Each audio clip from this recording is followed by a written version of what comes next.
like to do a thing where every paycheck I save a certain amount of money, like it goes into my savings account. I would like to start doing that and not overabundantly spending. So when it comes to money, if you're gonna say for me, I want to try to make a thing where this paycheck I put $1 into my savings, next paycheck I put $2, so on, so I can build a savings account better. If you want to do that, you kind of have to be strict with yourself. Understand that $1 is being taken away from your paycheck. Eventually, it's gonna be $300 because there are 365 days. I'm gonna hit day 300 eventually. Or I'll probably by that point I might not have a job at the time. So we'll try that one. But still, there's an understanding that I am taking X amount of money and putting it away. So you can't touch the X amount of money. Don't touch it. You have to actually be strict with yourself. And someone who's like me, I've gotten better about it. I used to be really horrible that I was like, I have money, I can just spend it. It's gone. You can't do that. If you want to try to save money, you have to actually sit down with yourself and say, I am going to sit here and take this money and put it away and not touch it.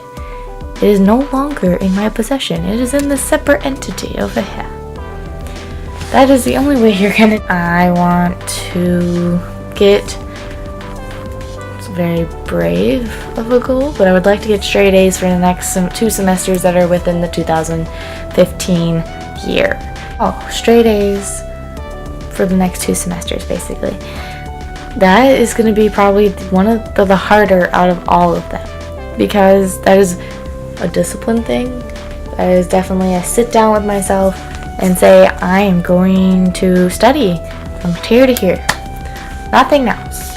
That's really hard for me. I am very much a type B personality.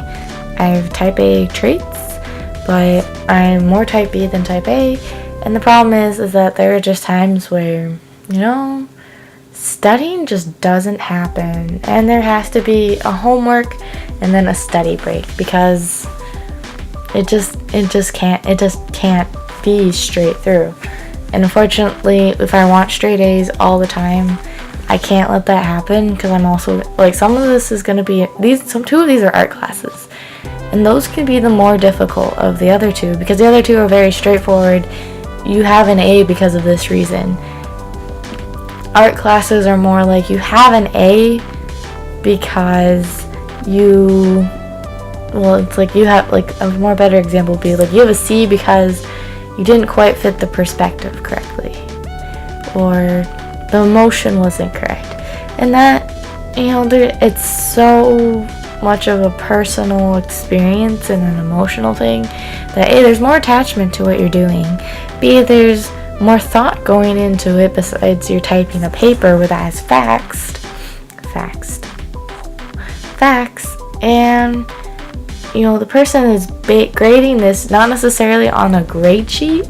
There will be specific things that they follow, the main things that were happening, that were required.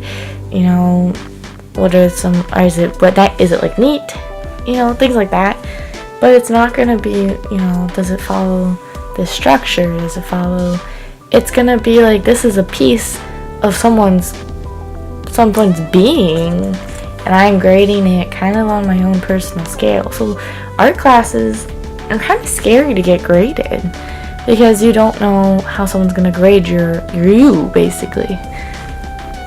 And so I have to be really focused this semester and next semester. Don't remember the other thing I said I was going to do.